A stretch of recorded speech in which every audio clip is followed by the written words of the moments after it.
জয় মা তারা বন্ধুরা, আগের ভিডিওতে তারাপীঠের পুরো মন্দির প্রাঙ্গণ এবং পুজো দেওয়ার পদ্ধতি, লাইন সব কিছু দেখিয়েছি। তো এই ভিডিওতে আমি তারাপীঠের কিছু সাইট সিন আছে। তারাপীঠের একটা পাশের গ্রাম বীরচন্দ্রপুর, সেই বীরচন্দ্রপুরের মধ্যেই সাতখানা খুবই প্রসিদ্ধ মন্দির আছে। তো সেই সব মন্দিরেই আজকে আমি ঘুরে দেখাবো। ভিডিওটির সঙ্গে আপনারা শেষ পর্যন্ত সঙ্গে থাকবেন। তো দেখুন, প্রথমেই যে বীরচন্দ্রপুরের যে ইস্কন মন্দির, সেখানে আমরা এসেছি বেড়ানোর জন্য। তো এই মন্দিরটি খুবই সুন্দর, ভব্য, দেখতেই পাচ্ছেন।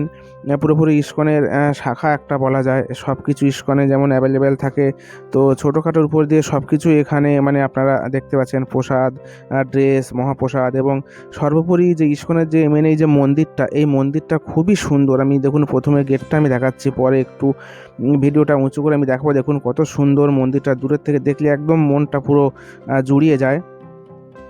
তো দেখুন, ইস্কনের যেখানেই যা মন্দির আছে সব কিছু খুবই সুন্দর। দেখুন, একটা বিষ্ণুদেবের মানে মূর্তি করা আছে মন্দিরে। ঢুকতেই দুদিকে দুটো মূর্তি আছে, খুবই মনোরম, খুবই সুন্দর এই মূর্তি দুটো তৈরি করা হয়েছে, কারুকার্য। এবং এই যে মহাভারতের যুদ্ধের একটা কাহিনী এখানে দেওয়ালে বর্ণনা করা হয়েছে। তো এটা ইস্কনের মন্দিরের প্রথমে ঢোকার গেট।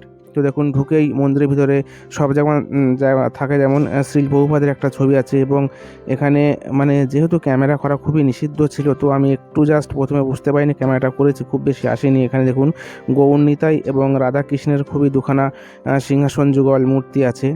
আর এটা একটা পুকুর আছে, তো এখানে ওই পাশেই অন্য একটা জায়গা। তো এখানে সন্ধ্যা হয়ে গিয়েছিল আমাদের। তো এখানে একটা নতুন একটা মন্দির তৈরি হচ্ছে, রাধা গোবিন্দ মন্দির। তো এখানে কথিত হচ্ছে যে এই যে পুকুরের মাঝখানে দেখতে পাচ্ছেন একটা মূর্তি মতন আছে, নাকি সবাই বলছে যে এখানে পুকুরের মাঝখানে এটা আবির্ভাব হয়েছে। তো দেখুন, এই সেই মন্দিরটা, মানে রাধা গোবিন্দর মন্দিরটা নতুন তৈরি হচ্ছে। এখানে দান ধ্যানও করা হচ্ছে, যে যেমন দান করছে মন্দিরের উন্নতি কল্পের জন্য।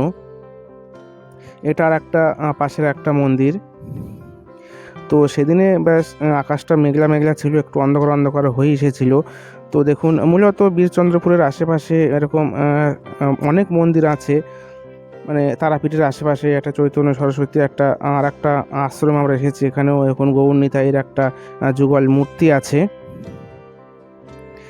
তারাপীঠের আশেপাশে অনেকেই কম যায়, তো আমরা একটু জাস্ট গিয়েছিলাম বেড়ানোর উদ্দেশ্যে। সাতখানা মন্দির যেহেতু আছে এই বীরচন্দ্রপুর গ্রাম ঘিরে, তো সবকটা মন্দিরে বেশ খুবই সুন্দর লেগেছে, ভালো লেগেছে। আপনারা যখন তারাপীঠে যাবেন, শুধু তারাপীঠের মধ্যে সীমাবদ্ধ থাকবেন না। তারাপীঠ থেকে একটু বাইরে বেরিয়ে পাশের গ্রামে এইসব বিভিন্ন সাতখানা যে মন্দির আছে, বিভিন্ন মঠ আছে, তো সেগুলি একটু দর্শন করবেন।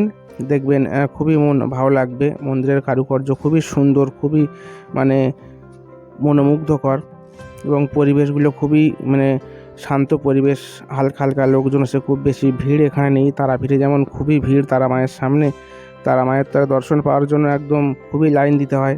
তো দেখুন, আর এখানে তারাপীঠের কাছে পাশেই বয়ে গিয়েছে দ্বারকা নদী। তো দ্বারকা নদী এখন পুরোপুরি শুকিয়ে গিয়েছে। আমি জাস্ট ব্রিজের উপর থেকে একটু ভিডিওটা করেছিলাম। নদীটা দেখুন, স্রোতটা খুবই কম আছে, জল এখন খুবই কম আছে, যেহেতু এটা বর্ষার জলে পুষ্ট নদী। তো বর্ষাকালে নদীগুলো খুবই মানে ভরে যায়। তো এখন জল কম আছে, বর্ষাকাল পরে আবার জল ভর্তি হয়ে যাবে। তো আশা করি ভিডিওটা অবশ্যই আপনাদের ভালো লেগেছে। ভিডিও ভালো অবশ্যই একটা লাইক করবেন, শেয়ার করবেন, কমেন্ট করবেন, আর আমার চ্যানেলকে অবশ্যই সাবস্ক্রাইব করবেন। ধন্যবাদ।